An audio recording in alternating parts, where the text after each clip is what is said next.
ইসলামের প্রতি এক ধরনের নমনীয়তা সিম্পিটি আমার ভিতরে পয়দা হয়। এরপর থেকে আমি আর কোনোদিন ইসলাম ধর্ম শিক্ষার ক্লাসে হিন্দুরা বের হয়ে যায়, আমি বের হই না। আমি পিছনে বসে বসে ইসলাম ধর্ম শিক্ষা শুনি।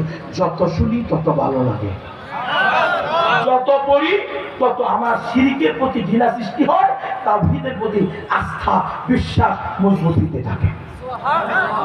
তাহলে ওই মাস্টার সাহেব উনি কি কোনোদিন তাকে দাওয়াত দিছে তুমি মুসলমান হও? কোনোদিন দেয় নাই।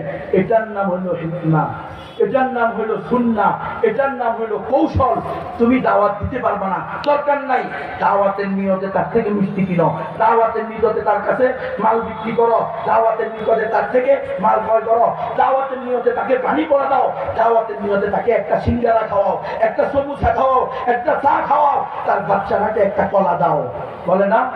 হ্যাঁ, বাচ্চারে কিছু দিলে বাপ মায়ের মন পাওয়া যায়।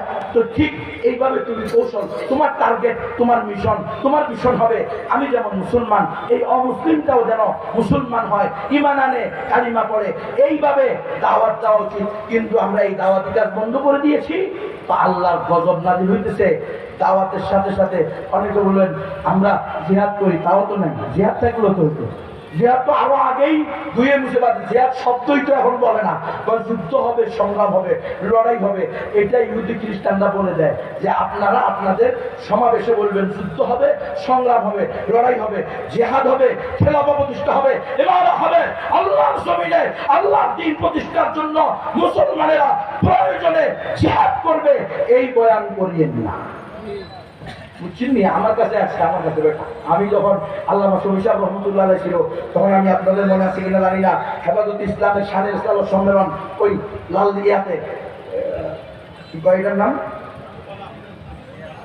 লাল দিঘির ময়দান আছে, জমিয়তুল ফালায় যখন বয়ান করছি, তখন শফি সাহেব হুজুরের ছেলেকে দিয়ে আমাকে ডেকে নিয়ে গেছে, আনাস মাদানী ভাইকে নিয়ে গিয়ে আমাকে বলছে, নবীরে বলেন যে সে দাওয়াতের কাজ করতেছে, দাওয়াতের কাজ করুক, কিন্তু জিহাদ হবে, সংগ্রাম হবে, এই জিহাদ হবে, খেলাফত হবে, শরিয়া হবে, ইমারা হবে, খাতেমুর রাসূলের একমাত্র শাস্তি ওয়াজিবুল কতল হবে। এই কথা বয়ান না করুক। যুদ্ধ হবে, সংগ্রাম হবে, লড়াই হবে, আবার স্বাধীনতা যুদ্ধ হবে, এগুলো বলুন। আমার সাথে সরাসরি আমাকে বলছে, আমরা তো কঠিন চান না, জিহাদকে স্বাধীন না। আর ওরা প্রত্যেক ঘরে বসলো জিহাদ, এটা কোরআনের শব্দ, অন্য প্রত্যেক ঘরে বসলো। আপনারা তো বুঝাই দিচ্ছেন জিহাদ চলা যাবে না। কেন জিহাদ চলা যাবে না? কেন? জিহাদ যদি খারাপ হয় তাহলে আপনি রসুলের খারাপ করবেন, খারাপ হয় তাহলে আপনি